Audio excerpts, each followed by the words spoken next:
Glasgow, and all year round we have got young people from Glasgow schools staying with us in normal times. In the COVID times we're operating slightly differently, but nonetheless we are operating. In addition to that facility, we've got a facility in the city centre at Glasgow Water Sports near Pinkston Basin at Sight Hill. And again, there is opportunities for young people to experience outdoor education at that facility on a day basis.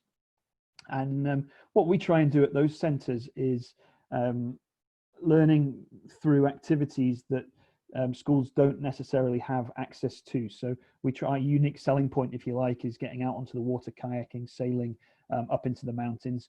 But we also link in with the schools for developing outdoor learning in and around the school grounds and the local parks, which is why I've been asked to come and talk to you this evening. Now, this evening I want to talk a little bit about what outdoor learning is and what outdoor learning isn't as well. The barriers around outdoor learning that schools face, individuals face, and how we can maybe overcome those. Talk about a simple case study of how outdoor learning can be used across the whole breadth of the curriculum, and how different age groups and levels can link in. A little bit around health and safety, and obviously there's obviously the COVID aspect right now, which I'm going to touch on as well, and then some information that we're hoping to share with you guys, and how you can feed into that information to make it even better for parents going forward. So if you've got questions, obviously you can type them into the comments, and Kathryn will interject at a suitable time for me to answer those. So what is outdoor learning? It's an approach to learning. It can be incorporated at any time into the curriculum. It's an extension of the learning environment. And one of the things I evangelize about an awful lot at the moment is about outdoor learning not being that subject. It's not a 1 hour slot during the day when we go outside to do something in particular. Outdoor learning should be viewed as just an extension of the classroom. Just as you might go to the computer room to do some maths, you might go outside to do some maths. And at the moment, you wouldn't think twice about going to the computer room to do some maths. Some people may think twice about going outside. So tonight, we're going to talk a little bit about that sort of change in culture, not only within the schools, but also the culture that needs to come from parents as well. And the beauty, I think, of learning outside is contextualizing what it is that you're learning. If you can bundle together the experiences and outcomes much easier outside, because there's so much more of a resource to underpin those experiences and outcomes. So, I mean, I suppose the shift I'm always looking for is, rather than saying, can we do this outside? It's, why are we not doing this outside? Especially with the COVID context, is, well, let's try and be outside as much as possible, whenever possible. And there are some barriers to that, but we'll go through them in a wee bit.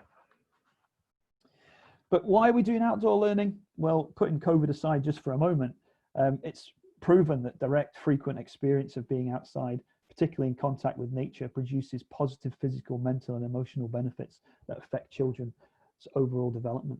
And there's lots of evidence to show this. There's lots of Education Scotland documents that detail how outdoor learning is very important and impactful on young people.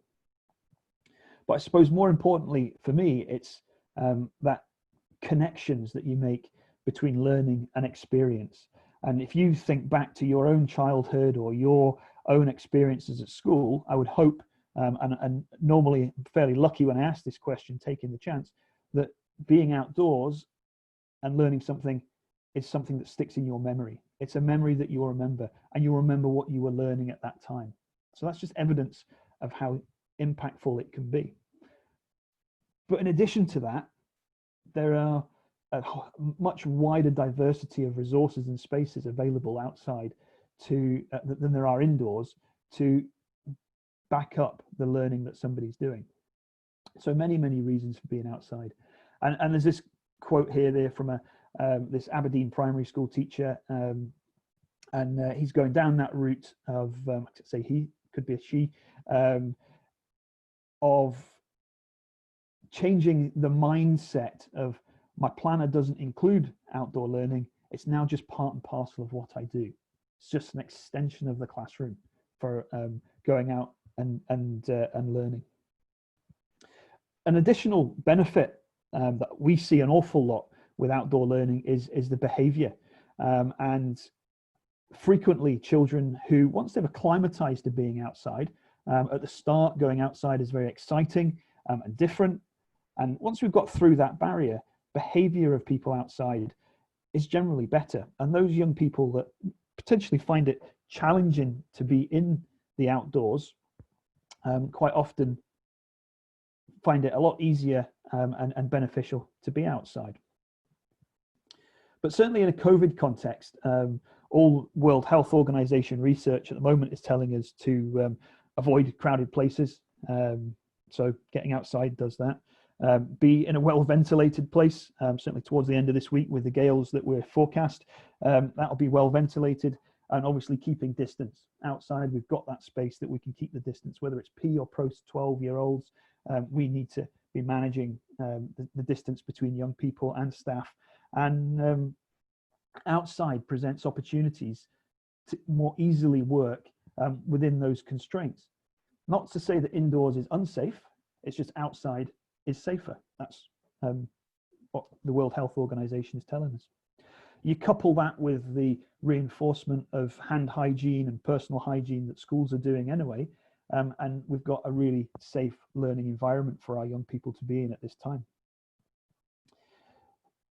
We're working in schools on a daily basis now, our instructors, and obviously outside in schools, playgrounds, but also in the parks, up in the mountains or out on the water. We don't have hand washing facilities, but hand sanitizers used as an example of how we're managing that hand hygiene while we're out and about.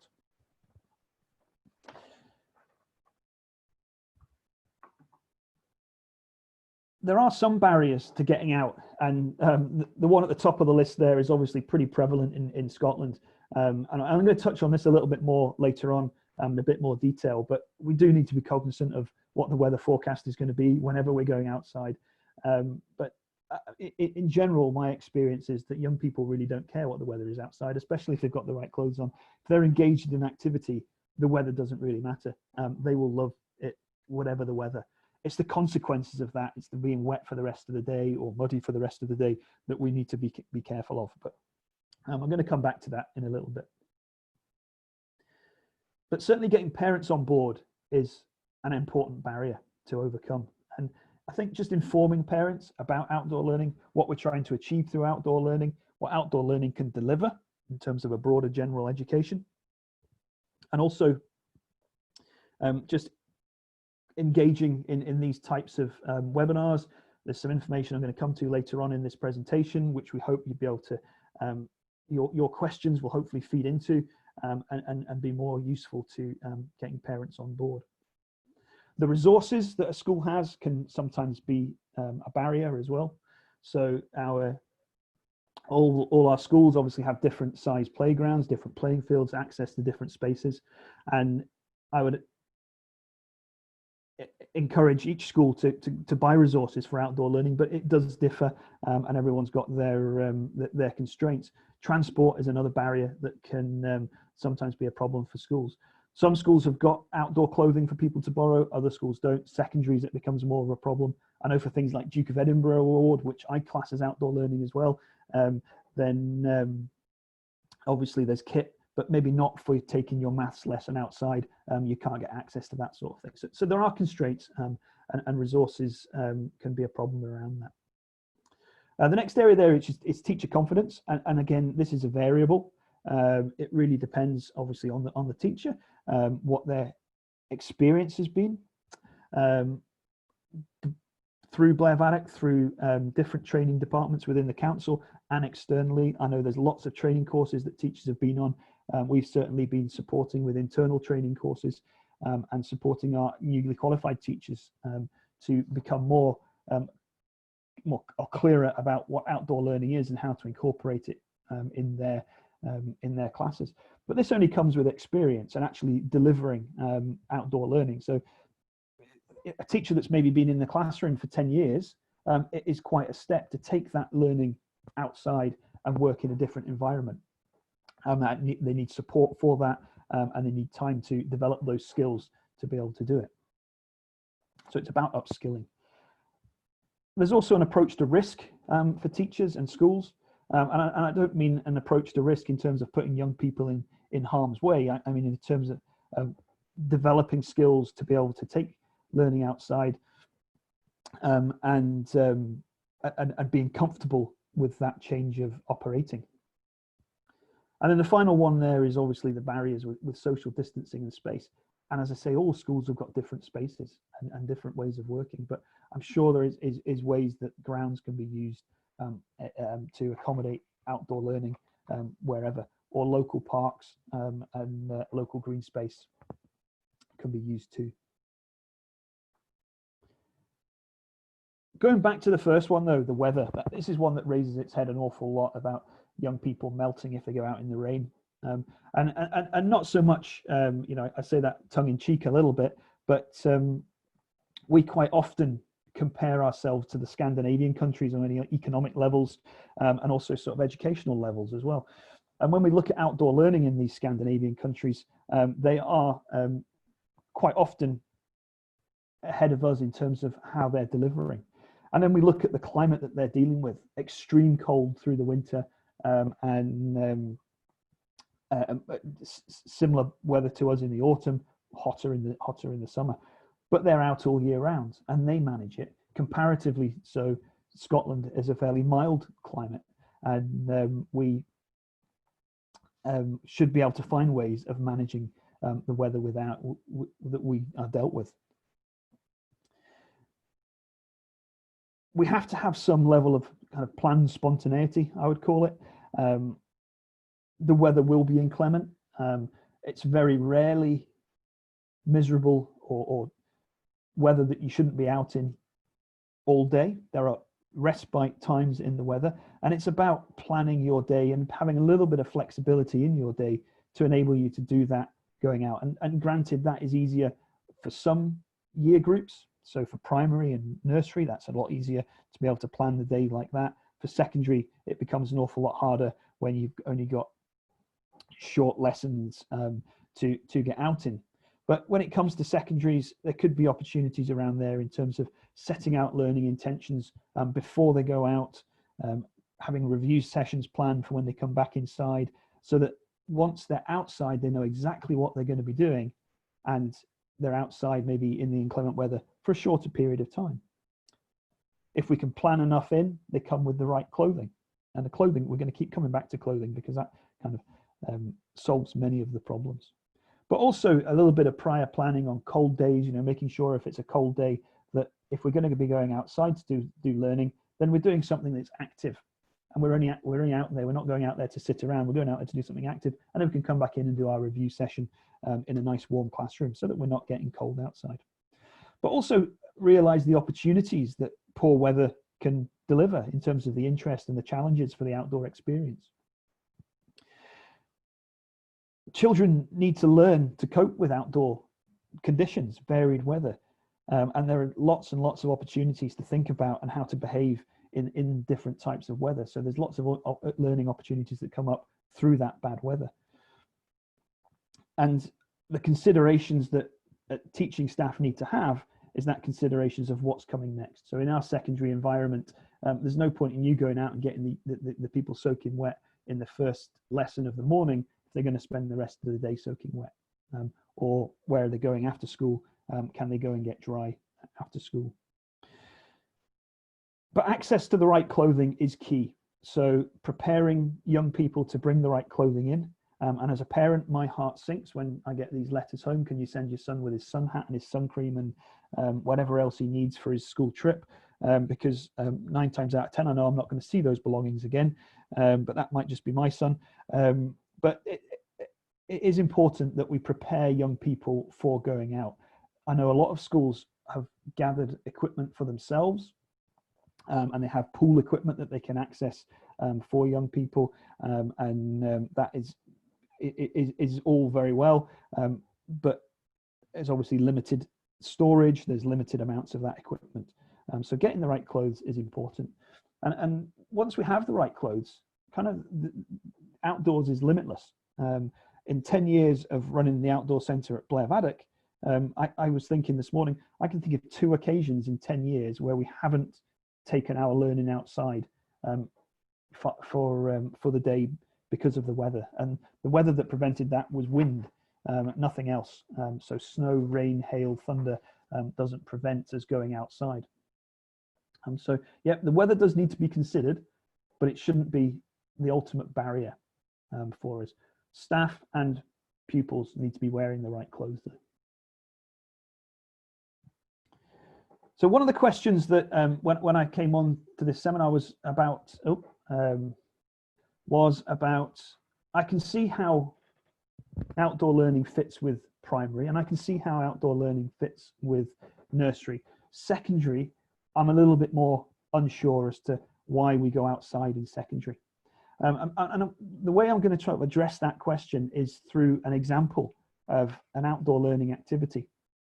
And as I'm running through the outdoor learning activity, just be thinking to yourselves, okay, yeah, I can see where the numeracy can come in there. I can see where the literacy, the STEM can all fit into these different aspects that I'm talking about as we run through. And what I'm going to be talking about is the planting of edible foods. I did think about using something, you know, wild, wonderful, and adventurous, our canoeing, our kayaking expeditions, that type of thing. But I thought I'd keep this in and around the school playground or the school grounds, and talk about how edible food can be used as that vehicle across every level of the curriculum. So starting with sort of early years, we could be planting an allotment, or we could be using window boxes, we could be using plant pots. It really doesn't matter, but we're planting something that's edible. We've got that experience of growing something that we can then tuck into at some point. And it's one of the really best sessions that we do in a more adventurous way at Blairvadach, is taking the young people out and going foraging, and realizing that the woodlands and the fields and the mountains that they're walking through, there's food everywhere that you can access. So for early years, something like that, we've grown some little plants or some food in our window boxes, and we can have the picnic. We can have our teddy bears picnic. We can bring a teddy bears. We can talk about the food that we're eating. Is it healthy snacks? Are they little carrots that we can eat? It can be eaten outdoors together. We're doing something together. Intrinsically, through all of the outdoor learning experiences, there is a personal social development thread. We're always talking to each other. We're always experiencing something new together. And you're thinking back again to your life, experiencing something new together. You remember who you were with. You're building relationships. We can talk about the flavors of that food, the health benefits of that food. As we're moving into first level, we can start to link these things to like harvest festivals or other cultural events, and to a bit of religion in there. At first level, we can start to talk about the planting of the crops, the different parts of the plant. We're coming into biology, the water cycle, the life cycle, all linking in to us having this green area that we're cultivating within our school grounds. Build on the healthy eating elements from early level. Moving into second level, quite often doing World War history, World War II, the Digging for Victory type projects. Discussing and writing about the planting of the area. Literacy, numeracy can be added in terms of how much soil do we need. The children in the picture there filling up their allotment. How much soil do we need for this area? Investigate what plants need to grow in terms of science, technology. What fertilizers do we need? Testing the soil. All of these things start to add multi-layered curriculum ideas. Into the third and fourth level, we could be linking in with local farms. We could be scaling what we've grown in our grounds into how much area would we need to grow enough food to feed the school or our community or our city. So we're looking at business models, numeracy again. All of these things start to stem from the experience of planting the food within our own school area. There's also the links to, sustainable food production, and obviously the Learning for Sustainability agenda, which is very, very prominent at the moment, and adds a whole new thread of ways to include outdoor learning in the school projects. And if schools can be joined up in terms of how the projects are delivered, so you could have biology projects working on the parts of the plant, growing different types of plant. You could have business projects looking at the scaling, as we say, all stemming from one activity within a school. So that's just one idea of how outdoor learning or an outdoor learning activity can be used across the various levels of the school curriculum. One area we get questions on an awful lot is about risk assessments, and people often cite risk assessments and risk as a barrier to outdoor learning.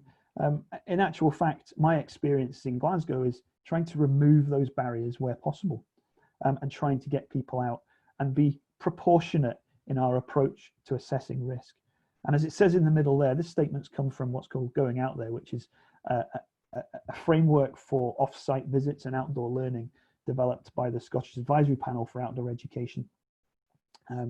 The middle sentence there, the risk assessment should be adequate and proportionate, nothing more, nothing less. It should only deal with significant and foreseeable risks. And teachers are used to dealing with young people in dynamic environments. Getting them outside, maybe just need a little bit of support if they're not used to that actual environment. But what we've done is segregate our types of visit to make things slightly easier. So we'll have outdoor learning in the school grounds. We might have outdoor learning in a local area, local park, green space. It might be outdoor learning, a geography field trip into a built-up area in some human geography. It could be outdoor learning that's off-site that requires transport. It could be outdoor learning or off-site visits that require multiple days away, such as the 5-day residential we do up at Blairvadach, or it could be trips abroad.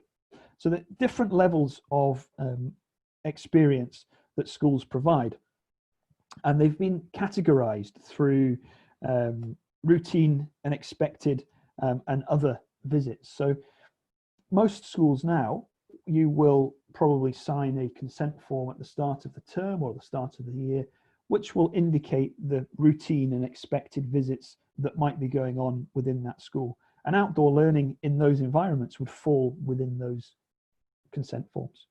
Anything over and above that, which could be a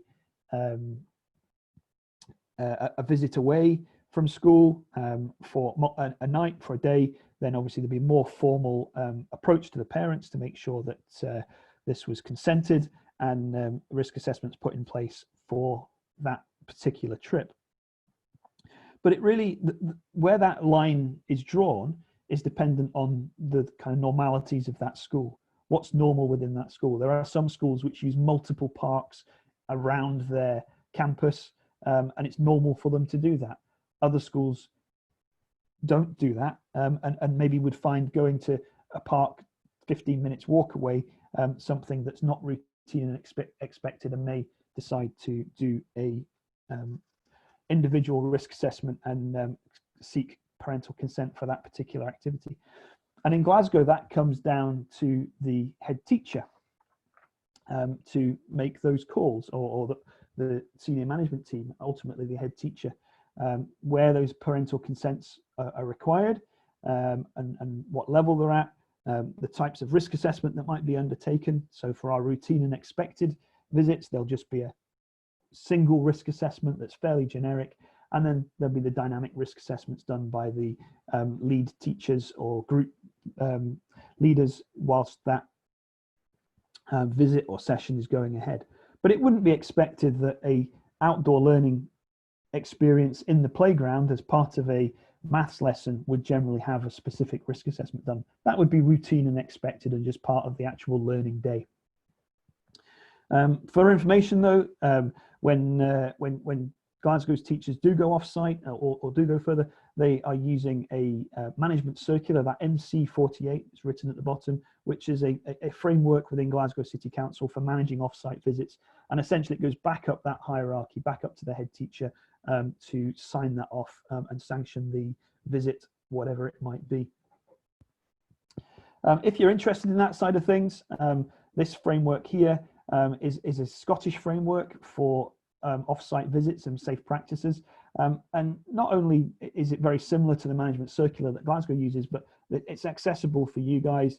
And in here, there are lots of toolkits and exemplar risk assessments and things that you would, the schools will be using to manage their off-site visits. So that's something you would have access to as a parent. It's just a website that anybody can go onto. And there's about 15 local authorities in Scotland now that use this framework for their outdoor and off-site visits. Quite a good resource of information. And finally, I just want to finish off this evening with some information that is in draft format there, which is a help sheet which has been put together by the STEM team, Graduate Improvement Challenge, and it's about sharing information on why we're doing outdoor learning in Glasgow schools and how parents can get involved in that and help that process, and what parents should expect as well from outdoor learning in their schools.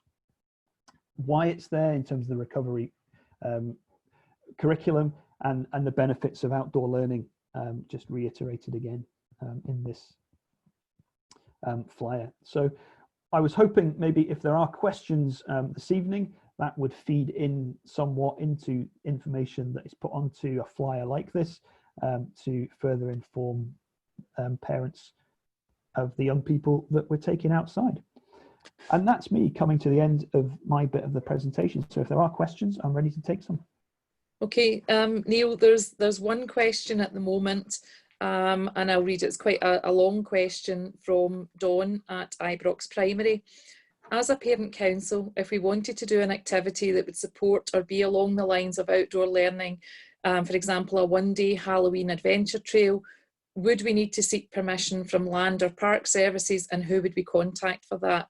We would obviously clear the place like we'd not been there. We already attend the park every week for our outdoor learning, so it would just still be the same idea, but with some added Halloween fun for the children. Now, before I hand over to you, what I would say here is if it's a parent council that's doing this, the parent council would be responsible for their own risk assessment and for any GDPR compliance if they're collecting the names of children who would be there. So it's it would have to be planned by the parent council under their public liability insurance with appropriate risk assessment. But I think that, you know, I can't answer the questions about the permission, so I'll hand over to you for that. Yes, the short answer is we should be going and seeking permission to do events in any of the parks within Glasgow.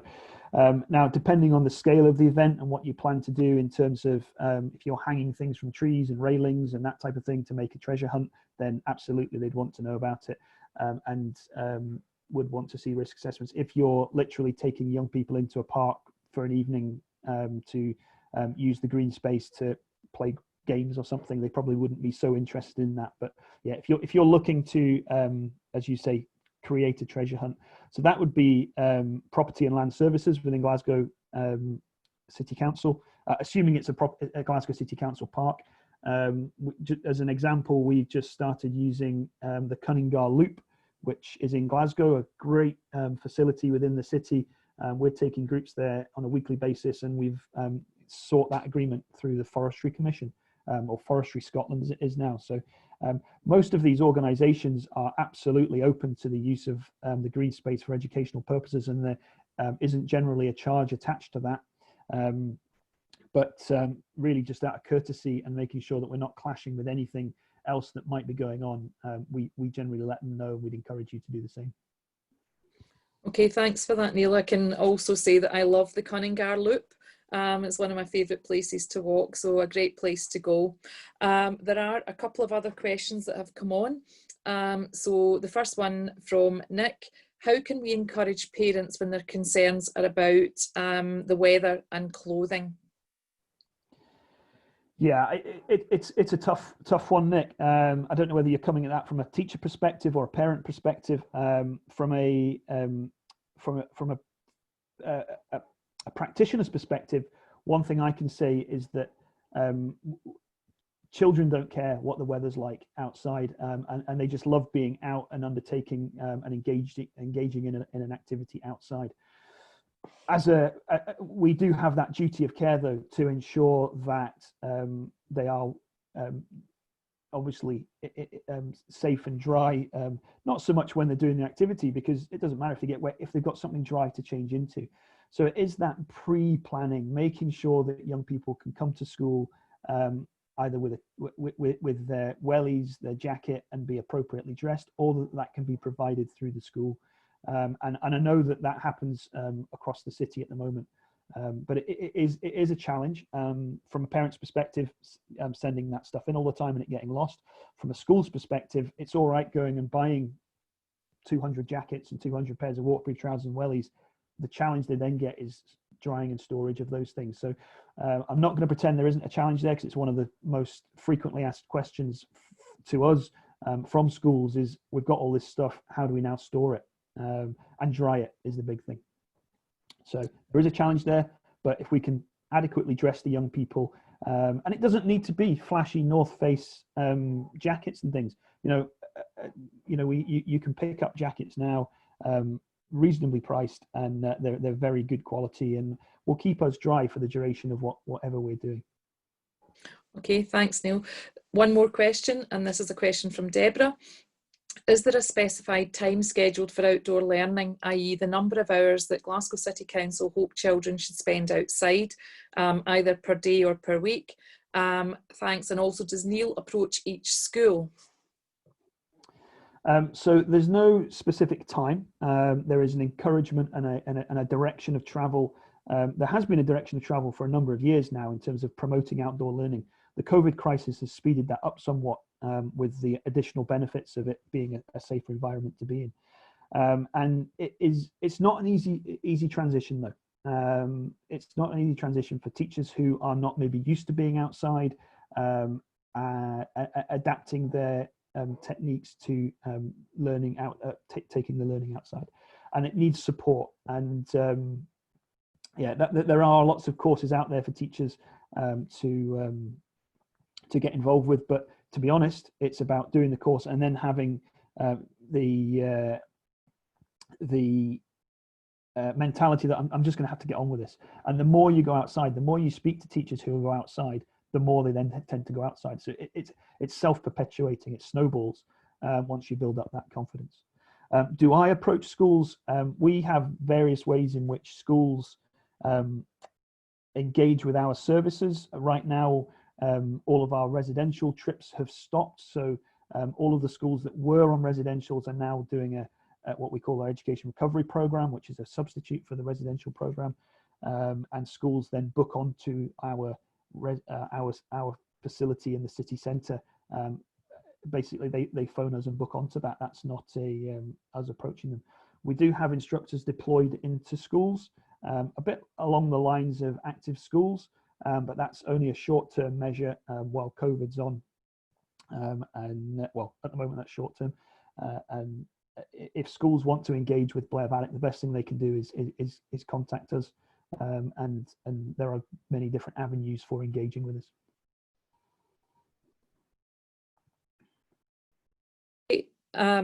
We have two more questions on, but I think we do need to move on, and we'll maybe pick those questions up at the end, because there are other people due to come on and speak.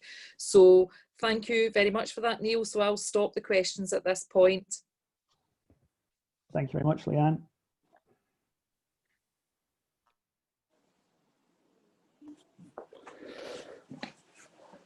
Okay, I can maybe pick it up from here. My name's Donnie McLeod. I'm Head of Service for schools in the south of the city, and the physical education, physical activity, school sport, outdoor learning agenda sits as part of my remit. So it's been good to hear from Neil in terms of underlining the important part that an outdoor learning experience plays. in terms of what we're trying to achieve for our young people across Glasgow. In terms of the term PEPASS, you may not be overly familiar with it. We're talking about our approach to physical activity, physical education and school sport.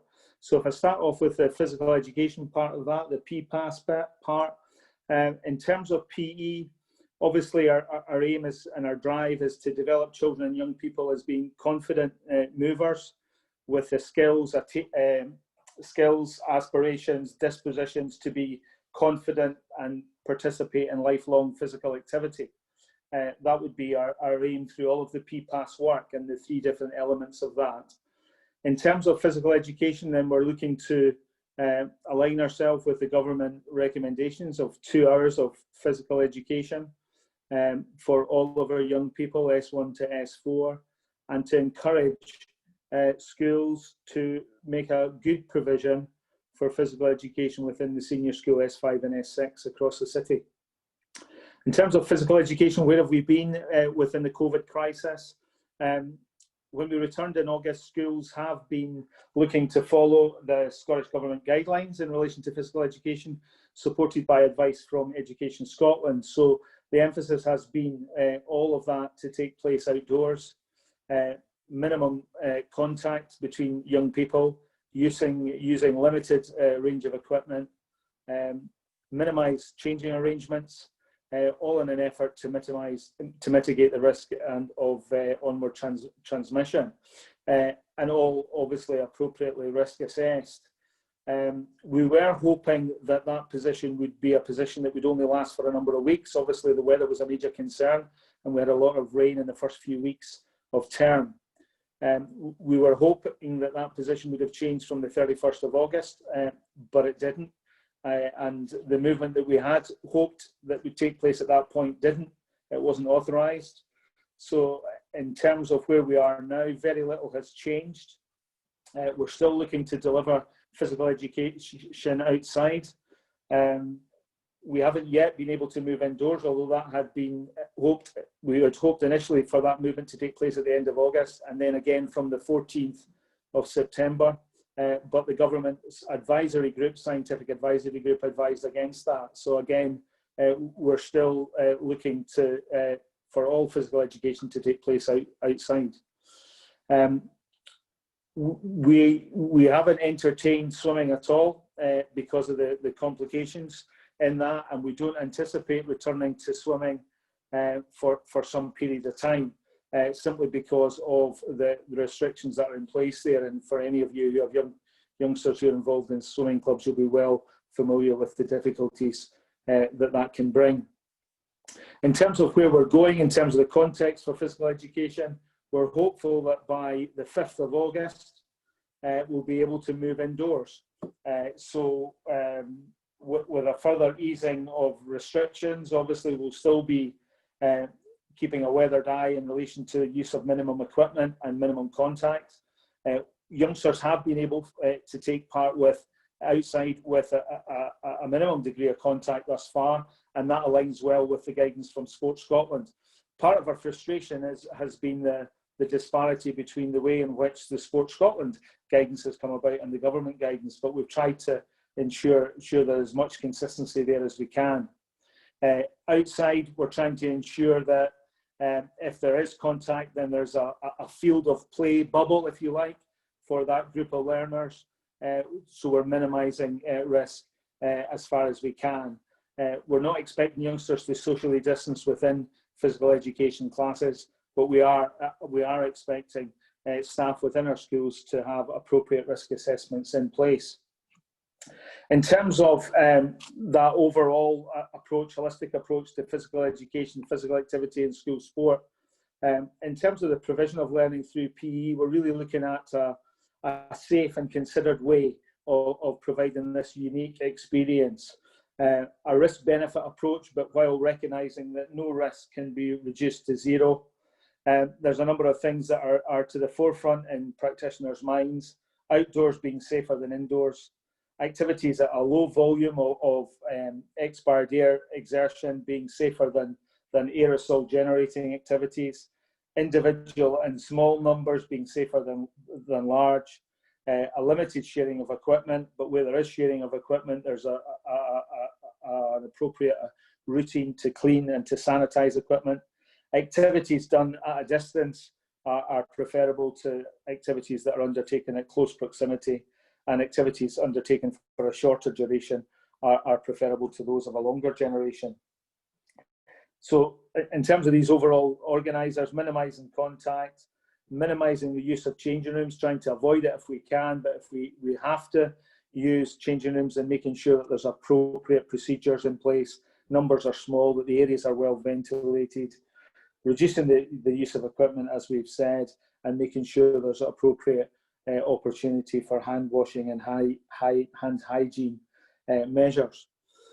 In terms of this approach to developing movement competence and skills, and competency and fundamental movement skills, which would be the major thrust of all of the work across PEPASS. The research from people like Strathclyde University here in the city, and the growing evidence base across the world, particularly from USA, Canada and Scandinavia, is showing the impact of outdoor physically active lifestyles and physically active play can have on a child's mental development. It boosts their cognitive ability, boosts their academic achievement, helps with imagination and creativity, and ensures an enhancement for their social skills. And what these key pieces of research show is that children who are physically active perform better in school and are significantly more likely to be physically active into adolescence and then on to adulthood. And the benefits are significant. They help the youngsters to maintain a healthy weight. They reduce the risk of heart disease and stroke, diabetes, cancer.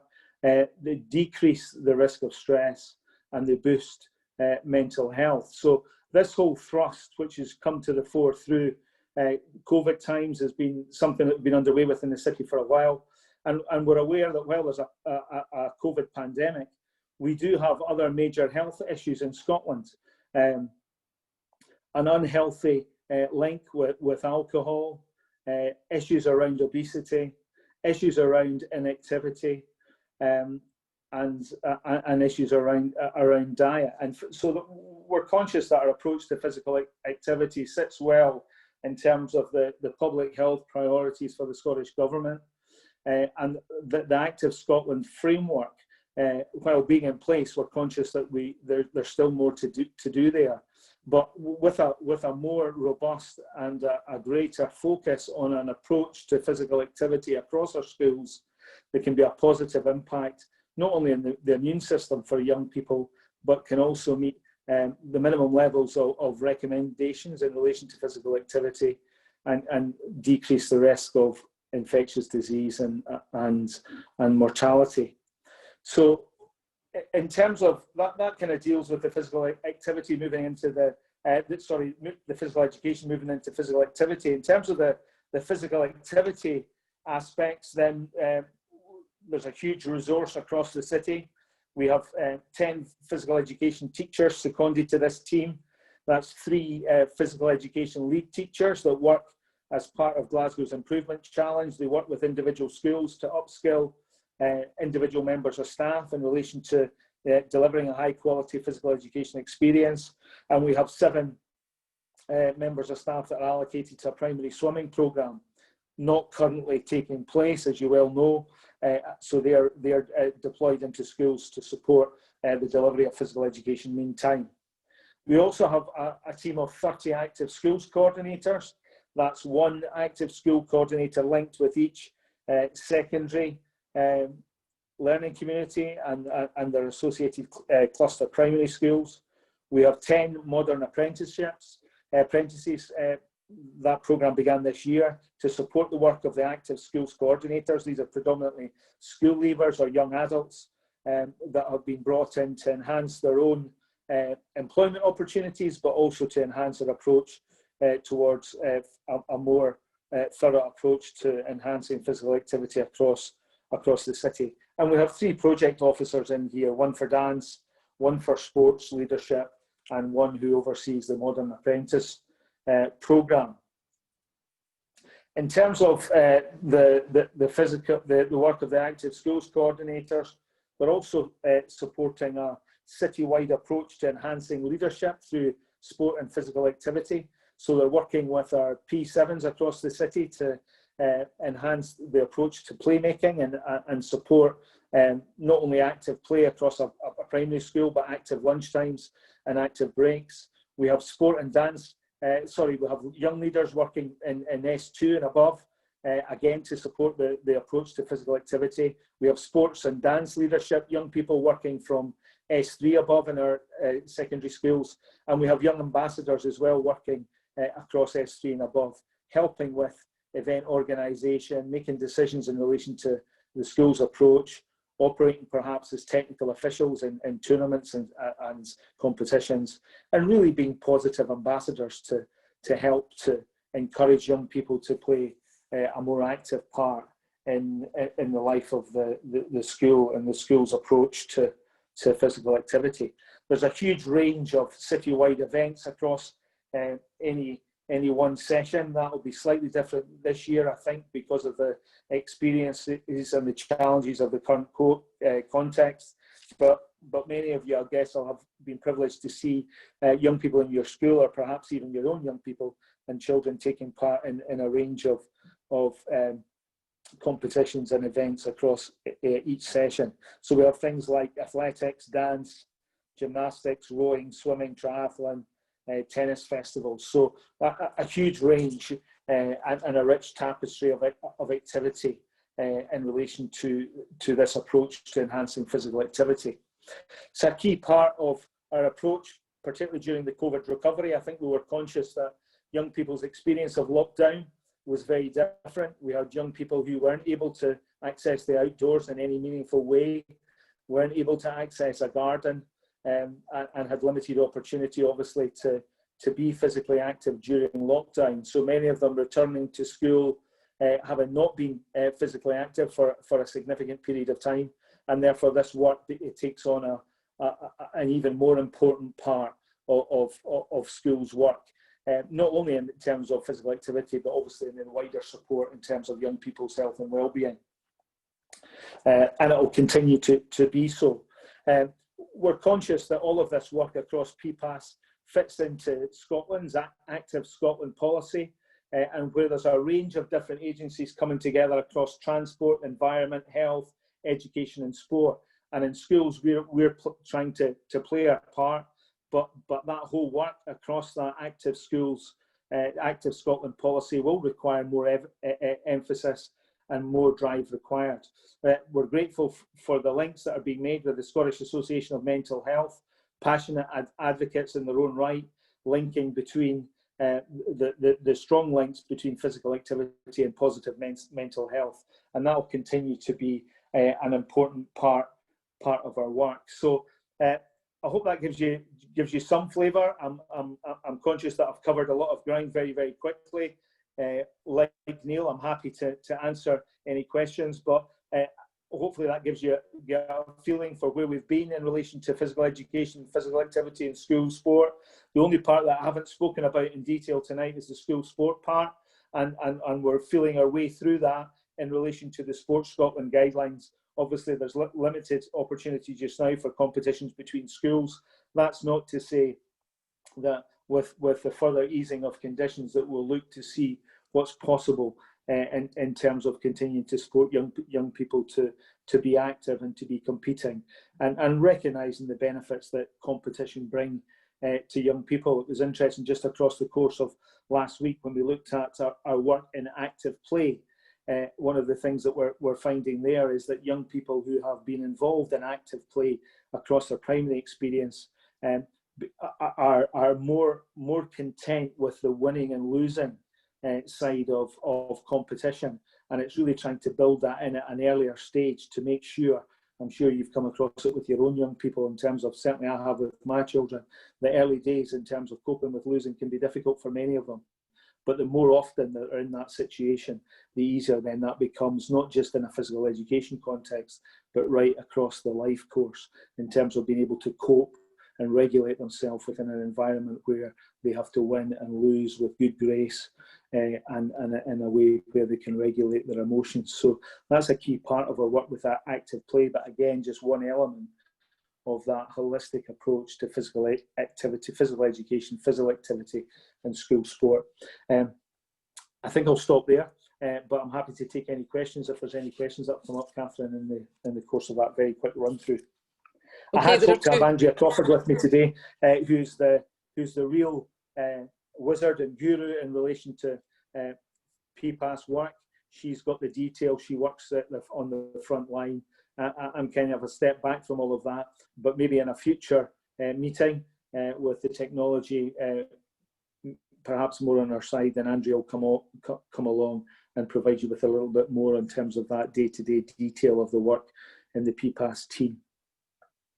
Okay, Donnie, there are, Andrea has made it on using her phone. It was just the other device that was proving tricky. So Andrea is there. I don't know whether she, she does want to speak, but I'm going to put I'll give you the two questions first. The first question is from Sarah Brown, and the question is about the review date for the PE situation. So she said, is the outdoor PE situation to be reviewed, brackets all being well, in October? Yes, the plan would be that from the 5th of October, that's what we're hoping. The government's advisory group meet again on I think it's Thursday the 1st of October. So we're hoping then we get the green light to be able to move indoors from Monday the 5th of October. So that would be the week before the October break. And then obviously that would ideally continue throughout the rest of the year, because we're conscious that while the last couple of weeks has been helpful in terms of milder weather, we certainly know that we had a miserable period in the earlier part of the term. So the hope would be that from Monday the 5th, that we'd be then moving indoors, and the only slight exception to that is there'll be no swimming, certainly in the short-term future. Okay, thanks. And the second question from Sharon Riley: why does one primary school allow children to do PE and then another primary school does not? Well, I'm a bit surprised by that, because there's no change to the government expectations in relation to physical education or in terms of what we expect in the city. Every youngster should be experiencing 2 hours of physical education every week, S1 to S4. Sorry, P1 to S4. Okay.